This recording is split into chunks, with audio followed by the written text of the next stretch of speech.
चलिए सभी को गुड इवनिंग। जैसा कि पीछे वाली क्लास में हम प्रीवियस ईयर करवा चुके हैं, इस वाली क्लास में भी जो चलेगा इसमें भी प्रीवियस ईयर चलेगा। चलिए स्टार्ट करते हैं। जो नए जुड़े हैं वो ज़रूर सब्सक्राइब कर लें। बाकी जो है जितना भी चलेगा प्रीवियस ईयर, अब चलेगा बीएसएससी का जो प्रीवियस ईयर है उसको भी चलाएंगे इसमें।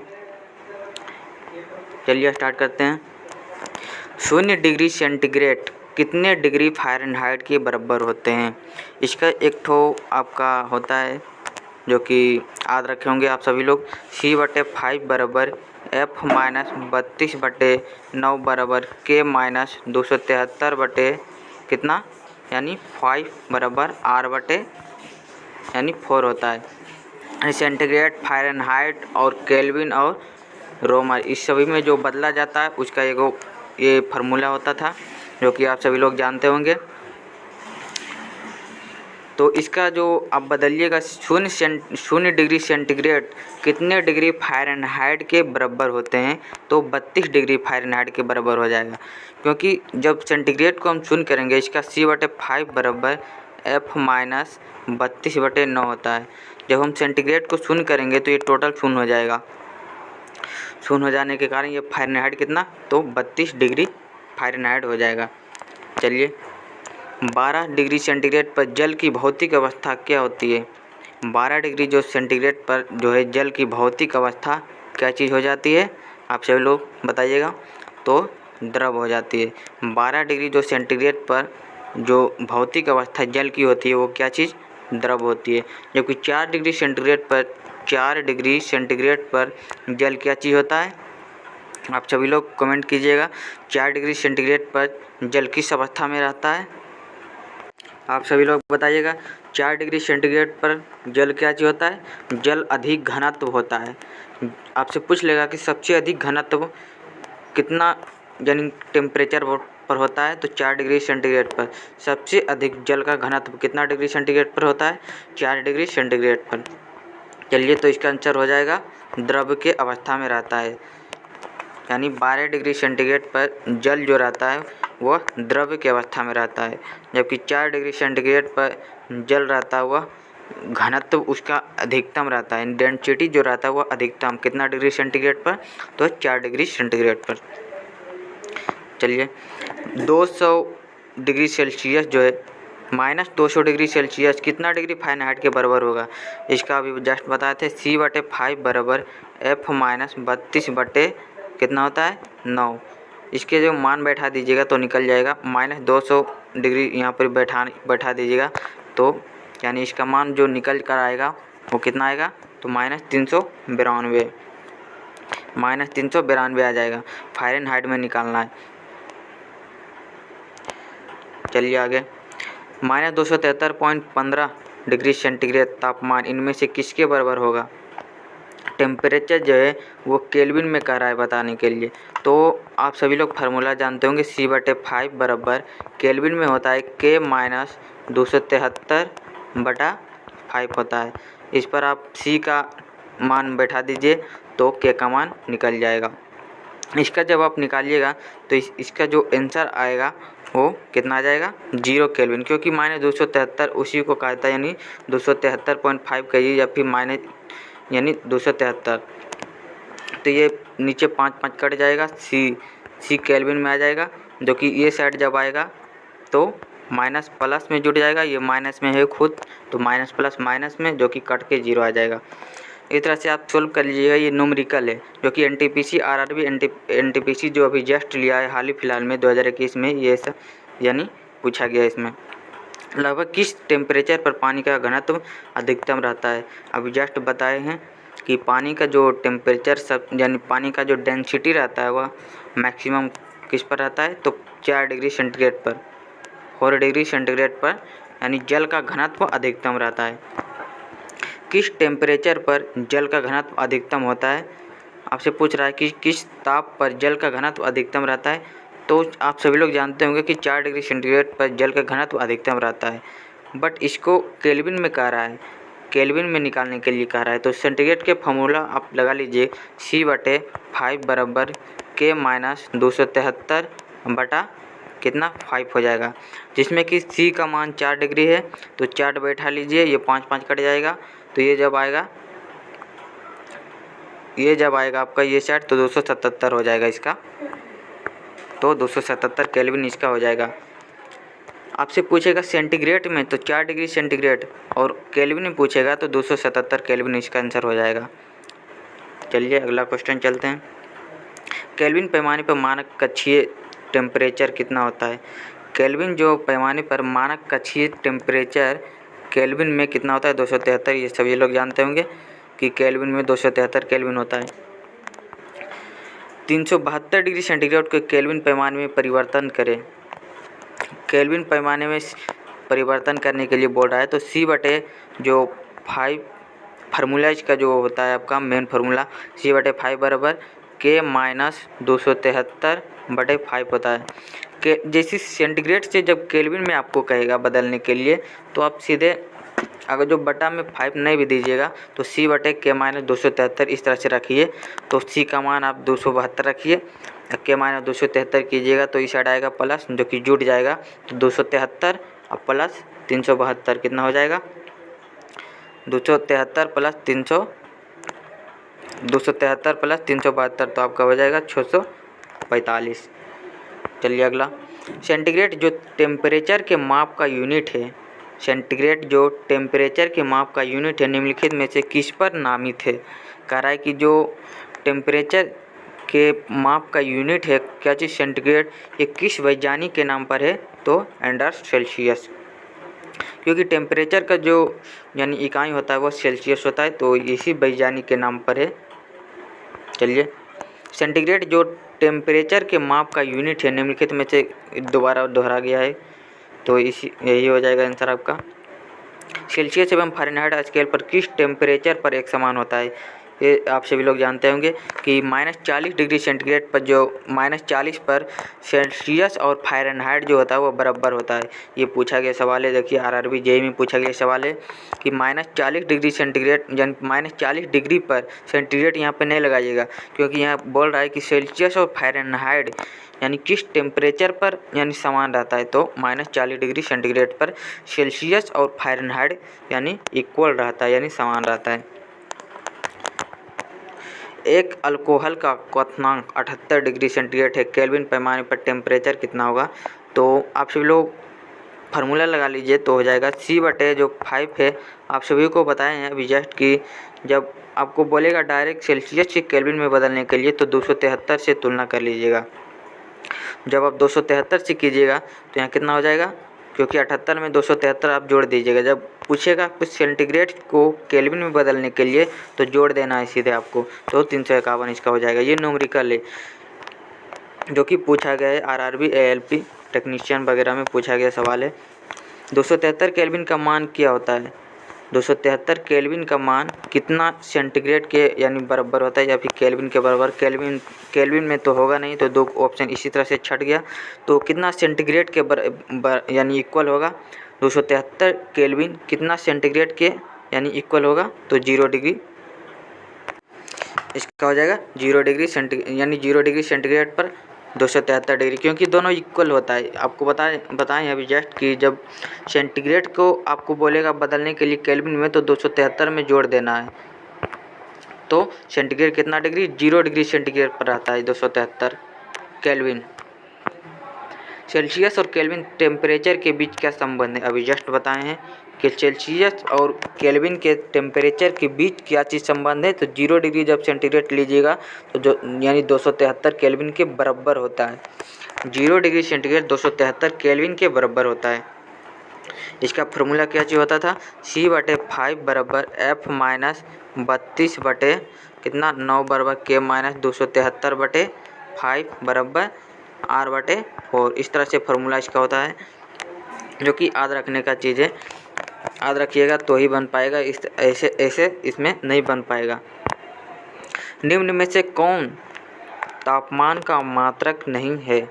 ये भी पूछा गया सवाल है। देखिए आरआरबी ग्रुप डी में ये जो लाए छाट के क्वेश्चन, जो मतलब बहुत यानी मेहनत लगाए छाट के क्वेश्चन लाए।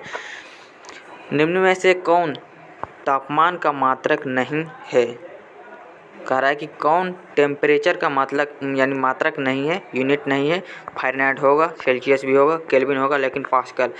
पास्कल किसका मात्रक है? तो दाब का। दाब का मात्रक क्या चीज़ होता है? पास्कल। दाब बराबर क्या चीज़ होता है? बल बटे क्षेत्रफल। बल बटे क्षेत्रफल, जो कि दाब का मात्रक पास्कल हो जाएगा। तो ये इसका आंसर पास्कल हो जाएगा। चलिए आगे। गर्मी के मौसम में पंखा चलाने पर राहत अनुभव होता है, क्योंकि ये भी देखिए आरआरबी जेईई में पूछा गया सवाल है कि गर्मी के जो मौसम में पंखा चलाने पर राहत अनुभव होता है, क्योंकि क्यों यानी राहत अनुभव होता है? पंखा की हवा से हमारा पसीना तेज़ी से वाष्प बनकर उड़ जाता है, या फिर पंखे से हवा बहने पर हमारे शरीर से अधिक गर्मी निकलती है, या फिर पंखे से ठंडी हवा प्राप्त होती है, या पंखे से हवा की चालकता बढ़ जाती है। तो बताइएगा आप सभी लोग कि क्या चीज़ होगा इसमें।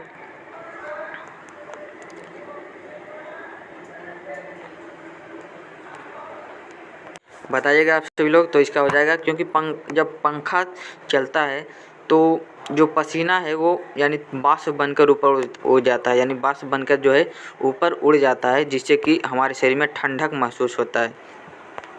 क्या चीज़? तो ठंडक महसूस होता है। आप सभी लोग देखे होंगे गर्मी के दिनों में जो पसीना है, जब आप पंखा चलाइएगा तो पसीना जो है भाप बनकर यानी वाष्प बनकर ऊपर उड़ जाएगा, जिससे कि हमारे शरीर में ठंडक महसूस होता है। चलिए, निम्न में से कौन सी एक सतहीय घटना है? जो रिलेट करके बताने का रहेगा वो बता देंगे, जो रिलेट करके बताने का नहीं रहेगा उसको हम नहीं बता सकते हैं। निम्न में से कौन सी एक सतहीय घटना है? कहा कि सतह पर कौन सा घटना होता है, ये पूछा गया सवाल है आरआरबी एएलपी में। जो सतहीय घटना है कौन सा सतह पर यानी घटना होता है? तो हो जाएगा आपका वाष्पीकरण। वाष्पीकरण जो है वो सतहीय घटना यानी सतह पर होने वाली घटना वाष्पीकरण है, जबकि उबलना, उबल के जब वाष्प के रूप में उड़ता है तो ये सतहीय घटना नहीं होगा। पिघलना, जब पिघलता है कोई बर्फ़ वगैरह, जब बर्फ़ वगैरह पिघलता है तो पिघल कर वो गल जाता है, तो ये भी सतहीय घटना नहीं, जबकि वाष्पीकरण जो है वह सतह के रूप में घटना करता है। पानी का क्वथनांक कितना होता है? पानी का जो है वो क्वथनांक कितना होता है? तो 212 फ़ारेनहाइट, 212 डिग्री फ़ारेनहाइट पानी का क्वथनांक होता है। पानी का जो है वो सबसे अधिक घनत्व कितना डिग्री सेंटीग्रेड पर होता है? तो 4 डिग्री सेंटीग्रेड पर पानी का घनत्व सबसे अधिक होता है। और केल्विन में पूछेगा तो 277 केल्विन, 277 केल्विन। इस पर जो है पानी का डेंसिटी सबसे अधिक होती है यानी मैक्सिमम होती है। तो इसका आंसर हो जाएगा 212 डिग्री फ़ारेनहाइट। इसको अब चाहिए तो सेंटीग्रेड में भी बदल सकते हैं, जो कि बता चुके हैं। C/5 होता है, इसका फार्मूला C/5 बराबर F-32/9 इसका फार्मूला होता है। इस पर आप निकाल के सेंटीग्रेड में भी बदल सकते हैं। तो इसका जो करेक्ट आंसर होगा वो 212 डिग्री फ़ारेनहाइट हो जाएगा।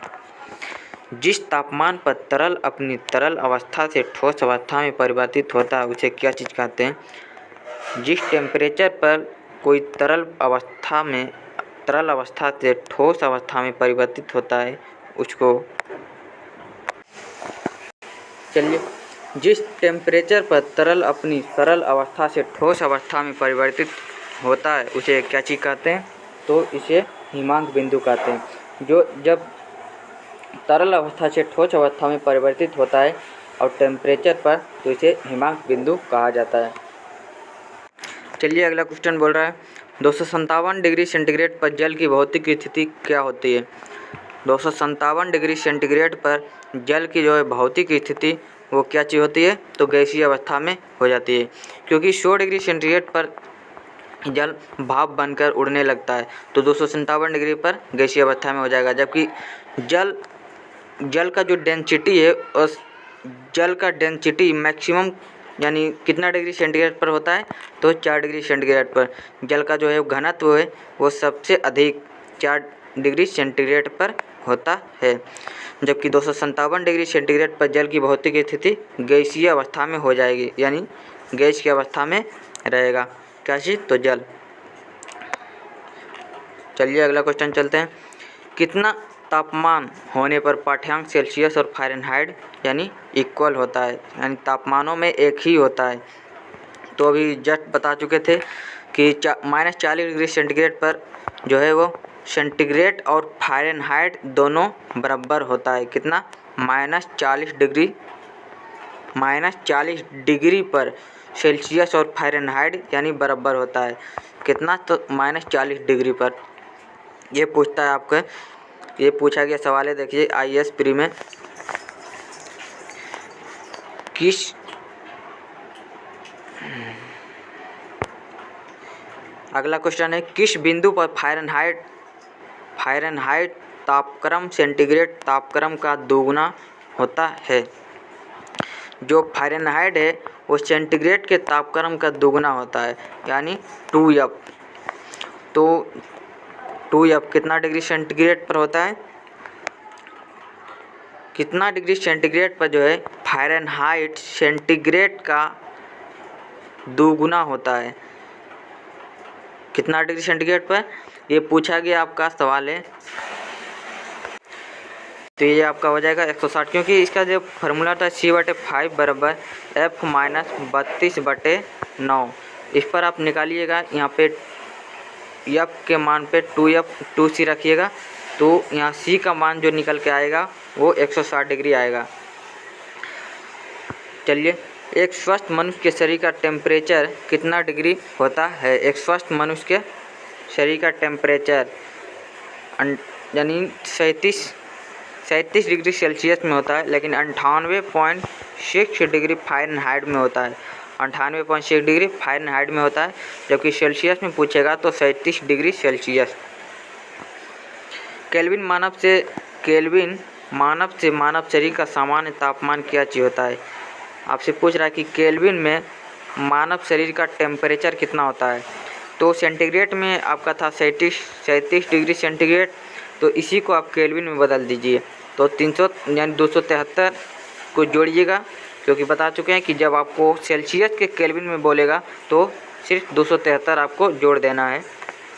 तो इसका आंसर हो जाएगा आपको 310 केल्विन में जो मानव शरीर का टेम्परेचर कितना हो जाएगा? 310 केल्विन में 310, जबकि सेल्सियस में 37 डिग्री सेंटीग्रेड में 37 डिग्री सेंटीग्रेड, फ़ारेनहाइट में 98.6 डिग्री फ़ारेनहाइट रहता है। चलिए आगे चलते हैं। मानव शरीर का सामान्य तापक्रम 98.4 डिग्री सेंटीग्रेड है। ये किसके यानी कितना डिग्री सेंटीग्रेड के बराबर होता है? तो इसका जो फार्मूला का आप उपयोग कीजिए, C/5 बराबर F - 32/9। इस पर आप जो फ़ारेनहाइट का मान 98.4 रख लीजिए, तो इसका जो मान निकल के आएगा वो कितना आ जाएगा आपका 36 पॉइंट जो है 36.89 आ जाएगा, जो कि आप C/5 यानी इसका जो फार्मूला है C/5 बराबर F - 32/9। यहाँ पे आप फ़ारेनहाइट के जगह पर 98.4 डिग्री फ़ारेनहाइट रखिएगा, तो सेंटीग्रेड का जो मान निकल के आएगा वह 36.89 डिग्री सेंटीग्रेड निकल के आ जाएगा। ये न्यूमेरिकल है, जो कि पूछा गया सवाल है, UPSC प्री में पूछा गया सवाल है। कितने डिग्री पर सेल्सियस एवं फ़ारेनहाइट तापक्रम जो है समान रहता है? ये लगभग 2 बार रिपीट हो चुका है कि -40 डिग्री पर सेंटीग्रेड और फ़ारेनहाइट यानी इक्वल रहता है। -40 डिग्री पर सेंटीग्रेड और फ़ारेनहाइट यानी बराबर रहता है। चलिए अगला क्वेश्चन, सेल्सियस स्केल पर मानव शरीर का सामान्य यानी तापमान होगा। आपसे पूछ रहा है कि सेल्सियस स्केल पर मानव शरीर का सामान्य जो टेम्परेचर है वो कितना होगा? तो 36.9 डिग्री कहने का मतलब है कि इसे हम यानी लगभग 37 डिग्री भी कह सकते हैं। 36.9 ऐसे 36.9 नहीं रहेगा, तो आप 37 डिग्री सेंटीग्रेड मारिएगा। ये मानव शरीर का टेम्परेचर है कितना? तो 36.9 डिग्री सेंटीग्रेड, जबकि फ़ारेनहाइट में कितना हो जाएगा? 98.6 यानी डिग्री फ़ारेनहाइट हो जाएगा। और केल्विन में पूछेगा मानव शरीर का टेम्परेचर, तो 310 केल्विन। चलिए अगला, स्वचालित इंजनों हेतु निम्नलिखित में से कौन सा एक हिमरोधी के तौर पर प्रयुक्त होता है? यानी हिमरोधी के तौर पर किसका उपयोग किया जाता है? जब जो स्वचालित इंजन कहने का अर्थ है कि जो गाड़ियों में जो इंजन जो गाड़ियों में इंजन रहता है वो हिमरोधी, मतलब जहाँ बर्फ़ वगैरह गिरता है उसमें बर्फ़ वगैरह जहाँ गिरता है वहाँ पे जो यानी H2SO4 का जो बैटरी में उपयोग किया जाता है, H2SO4 यानी सल्फ्यूरिक अम्ल का, उसके जगह पर किसका उपयोग किया जाता है? अगर जो हिमरोधी यानी जहाँ बर्फ़ वगैरह यानी बर्फ़ जहाँ गिरता है, जैसे कि आपको जम्मू कश्मीर वगैरह में हो गया, तो वहाँ पर ही जो H2SO4 के जगह पर किसका उपयोग किया जाता है? यानी गाड़ियों के जो गाड़ी है उसके जो बैटरी में H2SO4 यानी सल्फ्यूरिक अम्ल का जो उपयोग किया जाता है, उसके जगह पर किसका उपयोग किया जाता है? एथिलीन ग्लाइकोल का उपयोग किया जाता है। ये बहुत बार पूछा गया सवाल है कि स्वचालित इंजनों हेतु निम्नलिखित में से कौन सा हिमरोधी के तौर पर प्रयुक्त होता है? यानी हिमरोधी के तौर पर किसका उपयोग किया जाता है? एथिलीन ग्लाइकोल का। किसका? तो एथिलीन ग्लाइकोल का हो जाएगा। चलिए अगला आज यहीं तक रहेगा। इसका जो हिमरोधी कहने का अर्थ है कि जो हिमरोधी को यानी मतलब हिम रहित करने के लिए, जैसे कि गाड़ियों पर जो हिम वगैरह जम जाता है तो उसको यानी गाड़ियों पर जो यानी बर्फ़ वगैरह जम जाने के कारण जो बैटरी में H2SO4 भरा जाता था, ये H2SO4 जो भरा जाता था उसके जगह पर एथिलीन ग्लाइकोल का उपयोग किया जाता है। कहाँ? तो हिमरोधी प्रदेशों में जहाँ की बर्फ़ वगैरह ज़्यादा गिरता है वहाँ इसका उपयोग किया जाता है। एथेनॉल का होता है C2H5OH, इसका जो सूत्र होता है एथेनॉल C2H5OH, मिथेनॉल का CH3OH। चलिए आज यहीं तक रहेगा, बाकी बात अगला क्लास में जो BSSC का हम प्रीवियस ईयर अगला क्लास में कराएंगे। जो नए जुड़े हैं वो ज़रूर सब्सक्राइब कर लें। बाकी बात सभी को गुड नाइट, जय हिंद, जय भारत।